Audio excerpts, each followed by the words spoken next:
Hi guys, welcome back to my channel. So ఇవాల్టి video అయితే చాలా ఇంట్రెస్టింగ్గా కాబోతుంది. ఎందుకంటే ఈరోజు మనం ఒక న్యూ థింగ్ అయితే నేర్చుకోబోతున్నాం. ఒకవేళ మీకు మీ హెయిర్ స్ట్రాంగ్గా, లాంగ్గా ఇంకా హెల్తీగా కావాలి అంటే ఈ వీడియోని అయితే లాస్ట్ వరకు చూడండి. బికాస్ ఈ video specially for hair growth ఇంకా హెయిర్ కేర్ గురించి అయితే చేశాను. Let's get in to the video. కొన్ని రోజులతో నేను హెయిర్ కేర్ అయితే సరిగా చేస్తలేను, ఎందుకంటే నాకు ఎగ్జామ్స్ అనేటివి ఉండే. అందుకనే ఈ రోజు నేను హెయిర్కి అయితే ఆయిల్ అప్లై చేస్తున్నాను. ఇప్పటికీ నా హెయిర్ అయితే చాలా ఫ్రీజీగా అయితే అయిపోయాయి. So it's time to care. But ఈ రోజు ఏదైతే ఆయిలింగ్ చేస్తున్నానో అది కొద్దిగా డిఫరెంట్ స్టైల్లో అయితే చేస్తున్నాను.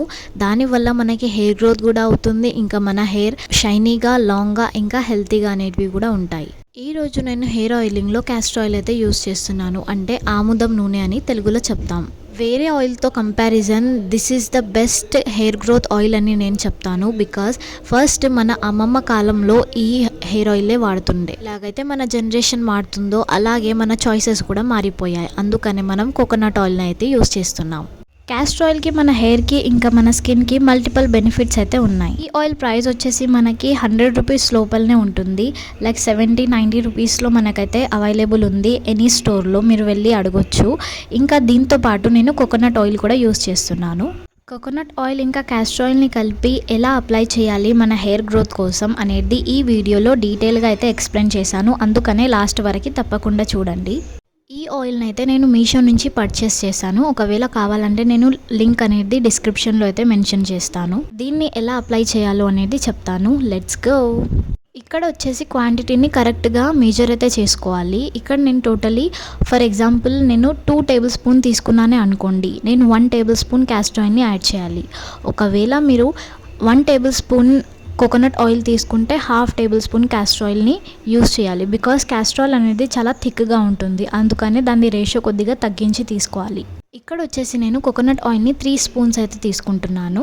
ఇంకా క్యాస్టర్ ఆయిల్ వచ్చేసి 1.5, అంటే 1 స్పూన్ దాని మీద ఒక సగం స్పూన్ అయితే తీసుకుంటున్నాను. యూ క్యాన్ సీ దాట్ ఇక్కడ మన క్యాస్టర్ ఆయిల్ అనేది ఎంత థిక్గా అనేది ఉందో. 2 ఆయిల్స్ని మిక్స్ అయితే చేయాలి. చేసిన తర్వాత దీన్ని డబుల్ బాయిలింగ్ మెథడ్తో అయితే నేను హీట్ చేసి దాని తర్వాత అప్లై చేస్తాను. నాట్ ఓన్లీ మన హెయిర్ గ్రోత్కే కాకుండా ఇది మన ఐబ్రోస్ని కూడా బాగా థిక్ అనేది చేస్తుంది అండ్ ఐలాషెస్ని కూడా బాగా పెంచుతుంది. సో దీనివి మల్టిపుల్ బెనిఫిట్స్ అయితే ఉంటాయి, మల్టిపుల్ యూజెస్ కూడా ఉంటాయి.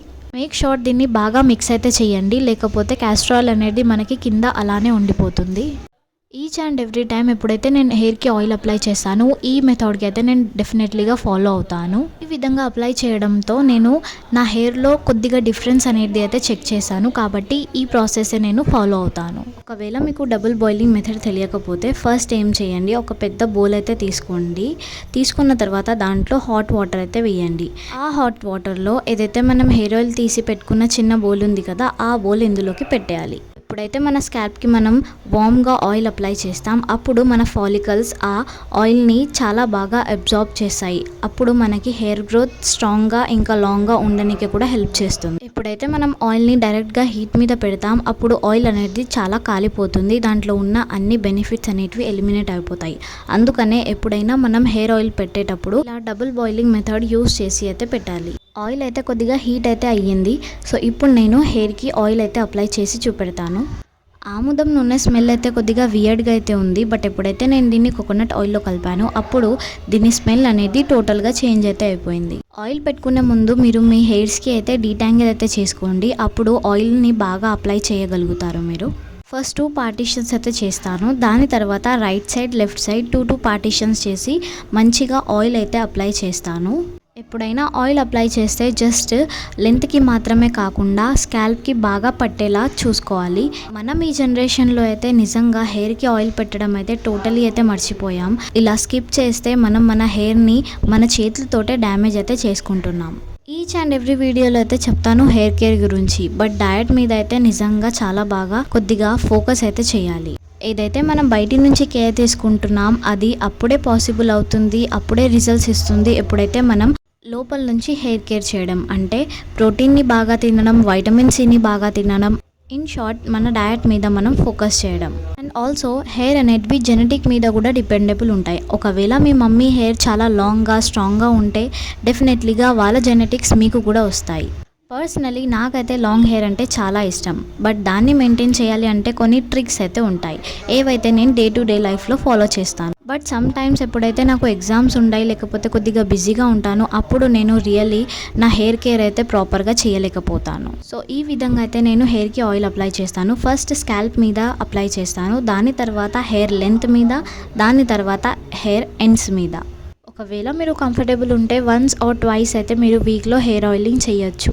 హెయిర్ ఆయిలింగ్ చేసిన నెక్స్ట్ డే అయితే నేను హెయిర్ వాష్ చేస్తాను. అంటే 24 అవర్స్ దాకా నా హెయిర్కి ఆయిల్ పెట్టి అలానే పెడతాను. మీకు టైం లేదంటే మీరు నైట్ అయితే హెయిర్ ఆయిలింగ్ చేసి మార్నింగ్ కూడా మీరు కావాలంటే హెయిర్ వాష్ అయితే చేయొచ్చు. అలా చేయడం వలన మీ హెయిర్ అనేటివి చాలా సాఫ్ట్గా ఇంకా షైనీగా ఉంటాయి, సిల్క్గా కూడా ఉంటాయి.